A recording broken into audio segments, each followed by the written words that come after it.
ඔයාගේ ඔෆිස් එකට මේල් එක රිසීව් කරන එක අපි කතා කරා. ඊට පස්සේ බීට් එක. දැන් මේක ස්මාර්ට්ෆෝන් එකෙන් කරන එක උනත් මේක කරන්න බලන්න මම ඒක වටිනාකම කියන්නම්. අපි හිතමු මේ ඇඩ් බීට් කියලා එකපාරක් ඕන කාලයකට එක අවස්ථාවක් විතර කරන්න ඕන දෙයක්. අපි හිතමු මේකේ බීට් 3කින් මේක වෙනවා කියලා. අපි මේව බීට් 3ක් කියලා දාලා මෙහෙම ඇඩ් කරනවා. එතන බීට් 3කින් සක්සස්ෆුල් ඇඩ් වුණා කියලා තියලා 3 දෙනෙක් බෙදනවා. තනි එක නම් එමයයි පෝස්ට් වල 10ක් ඉන්නවා නම් 10 දාන්න. දැන් අපි කලින් බාරගත් අයිටම් ටික දැන් කරන්න යන අර බීට් එකේ ආයත දාන එක. මම මේකේ උදාහරණයක් විදිහට බීට් ඇඩ් ආටිකල් ටු බීට් එකට ගිහින් ඇඩ් ආටිකල් ටු බීට් එකට යන්න ඕනේ. ඊට පස්සේ අපි මෙතන බීට් 3ක් පෙන්නයි දැන්. මේ තියෙන්නේ 3යි.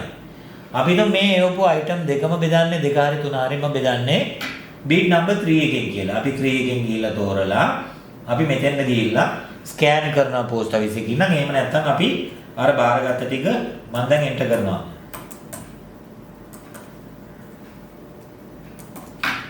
මෙහෙම ගින් ඇඩ් කරා පළවෙනි එක මෙහෙම ඇඩ් වෙනවා එතකොට ලිස්ට් එකේ මම දෙවෙනි එක ගත්තා. අපි බීට් 3 1 2 3 බීට් 3ක් තියෙනවා. ඒ තුනේ ආපු ලියුම් දෙකම තුන්වෙනි බීට් එකට තියෙනවා කියලා තමයි මේ හිතන්නේ. ඊට පස්සේ දෙවෙනි ලියුමත් මම එන්ටර් කරනවා. මේක එන්ටර් කරන්න ඕනේ නැහැ. බාකෝඩ් ස්කෑනර් එකක් තියෙනවා කෙලින්ම කැප්චර් කරනවා. මෙන්න ලිස්ට් එක පෙන්නනවා. ඊට පස්සේ තියෙන්නේ මෙතන අරයාගේ නම ගහන්න. යන පෝස්ට් මන්දි. මේක ඒගොල්ලන්ට පුරුදු කරන්නත් පුළුවන්. අපි හිතමු නිමල් පෙරේරා කියලා නිමල් පෙරේරා. හරි. ඊට පස්සේ ස්ටෝර් කරනවා. මෙන්න මේක තමයි වැදගත්ම කොටස බලා ගන්න. මේක ස්ටෝර් කරපුවාම ඔයගොල්ලෝ බලන්න මෙන්න මෙතන පෙන්නනවා list serial number කියන එක. මේක ස්මාර්ට්ෆෝන් එකෙන් කරන කෙනාට තියෙන ප්‍රශ්නේ හරි මම මේ list serial එක ලියා ගන්න. දැනට මම කොපි කර ගන්නවා. ඔයගොල්ලන්ට මම ලියලා පෙන්නන්න. 40යි 75යි list RL ලියුවා. 40යි 75යි 64යි 5117. ඒතර sub PM ලා ස්මාර්ට්ෆෝන් එක යූස් කරන අයට මේකේ print එකක් ගන්න බෑ. දැන් බලන්න මෙන්න මේ ලියුම තියෙනවා මම සම්පූර්ණ ඇඩ්‍රස් එක ගාපු ඉන්න මෙතන තියෙනවා තුෂාර සුරවීරට යන්නේ postal headquarters කොළඹට. දෙවෙනි ලියුම තුස්තුලංගම නම්බර 143 අම්පිටිය රෝඩ් කැන්ඩි. ඊට පස්සේ මේවා මැසෙන්ජර්ට මේකේ print එකක් අරන් දෙන්න පුළුවන් කම්පියුටර් එකක් තියෙනවා නම් එහෙනම් කිසිම ප්‍රශ්නයක් නැහැ. ඒතර මේක මතක තියාගන්න ඕනේ නැහැ.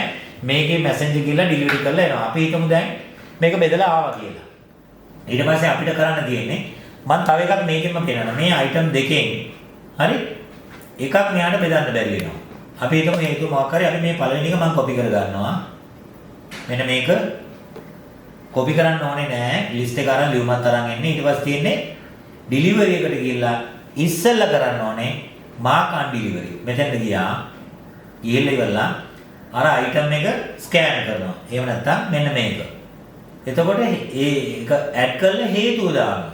අපි හිතමු එයා මේ ඇඩ්‍රස් එකේ නෑ. මේක දැම්මා. දාලා ඇඩ් කරා. ඇඩ් වෙලා තියෙන්නේ ස්ටෝර් කරා. හරි? එතකොට ස්ටෝර් වුණා. එතකොට මම ඒ ගාම මේ උදාහරණ පෙන්නන කවුරු හරි කෙනෙක් මේක ට්‍රැක් කරොත් මෙතෙන්ද ගිහිල්ලා එයාට පෙන්නනවා මේක බාර නම් තියෙනවා කස්ටමර්ගෙන් මේ දවසේ මේ වෙලාවට ඩිලිවරි ඔෆිස් එකට මේ වෙලාවට ආවලා තියෙනවා පෝස්ට්මන්ට මේ වෙලාවට දීලා තියෙනවා මෙයා මේ ඇඩ්‍රස් එකේ නැහැ. අන්න ඒ වගේ පෙන්නනවා. එතකොට අපි මේකෙන්ම ඉක්මනින්ම බලමු ඩිලිවරි මාක් කරන්නේ කොහොමද කියලා. දැන් තව එක අයිටම් එකක් තියෙනවනේ. මම එකක් මාක් අන් ඩිලිවරි කරා. ඒක බෙදත් බැලනද දැන් මෙතන මාක් ඩිලිවරි එකට යනවා අපි. ඉස්සෙල්ලා කරන්න ඕනේ මාක් අන් ඩිලිවරි. ඊට පස්සේ මාක් ඩිලිවරි එකට ගියපුවාම ඊළනාර මම ලියාගත්ත BR ID එක. මම ඒක ලියාගත්තා.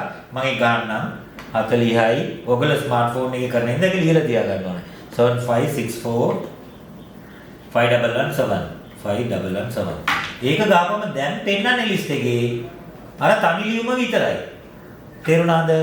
මොකද අපි අර බෙදන්න බැරි වෙච්ච එක මාක් අන් ඩිලිවරි කරලා ඉවරයි. එතකොට මේක ස්ටෝර් කරන්නයි තියෙන්නේ. මේකේ දිනේ අර මේ වෙනසක් තියෙනවා නම් මෙතනින් කැලෙන්ඩරේ තෝරලා හරිද මේ දිනේ තියෙනවා. ඒක තෝරලා මෙතන වෙලාව වුණා වෙනස් කරන්න පුළුවන්. ඒවා වෙනස් කරන්න යන්නේ නැහැ මම මොනවද. ඒකේ ඕන වෙනස් කරන්න පුළුවන්. අර ඩේටා එක දාන්න පරක් වුණා නම් ඊයේ බෙදපු එකක් නම් මේ හත වගේ සිලෙක්ට් කරන්න පුළුවන්. මම ඒක කරන්න යන්නේ දැන්. ඊට පස්සේ මේක ස්ටෝර් කරනවා. ස්ටෝර් කළා. ස්ටෝර් වුණා.